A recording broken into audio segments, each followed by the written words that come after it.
આ દુપટ્ટો નથી, આ સાડી છે. આને 35 વર્ષ થયા આ સાડીને. આ મારા લગ્નનું ગઢચોરું છે. આ મારા લગ્નનું ગઢચોરું છે. આ મારા લગ્નને આજથી 42 વર્ષ થયા. આ મારા લગ્નનું ગઢચોરું છે. જુઓ કેટલું સરસ છે. પ્લસ આ મારા પપ્પાએ મને સાડી આપી હતી. આ સાડી એને આ 17-18 વર્ષથી આ સાડીને પપ્પાએ આપી હતી.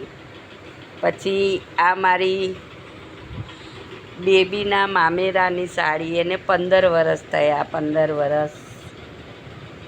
પ્લસ આ મારો છોકરો છે ને પપ્પી, એના મામેરાની સાડી છે. મારા માટે લાવ્યા હતા આ લોકો લાવ્યા હતા.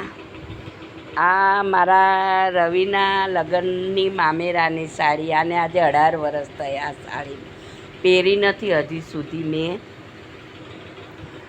અને આ મેં બનાવરાવી હતી. મારી ભત્રીજી છે ને, એમની સાસુ બહુ મસ્ત સાડીઓ બનાવે છે. એમના પાસેથી બહુ મસ્ત છે. મોર છે અંદર, મોરવાળી બહુ જ મસ્ત સાડી એ બનાવરાવી હતી મેં.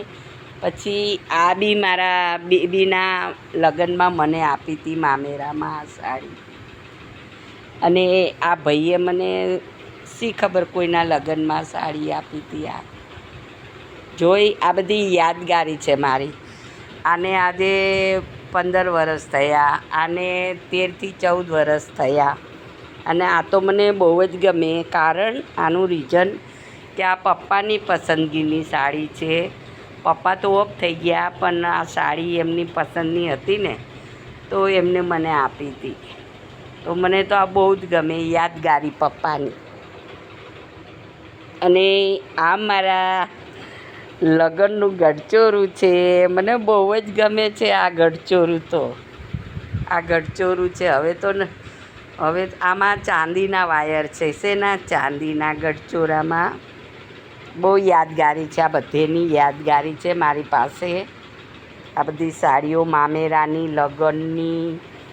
પાછી આ બી મને કોઈના ભાઈએ, એમનો બાબો છેલ્લો લગ્ન કર્યો ને, ત્યારે ભાઈએ મને આપી હતી આ સાડી. પ્લસ આ બી ભત્રીજી છે ને, એમની સાસુ બનાવી હતી એમના જોડે સાડીઓ. અને આ છે ને, આ મને કોઈએ લગ્નમાં આપી હતી આ બી. એટલે આને 40 વર્ષ જેવું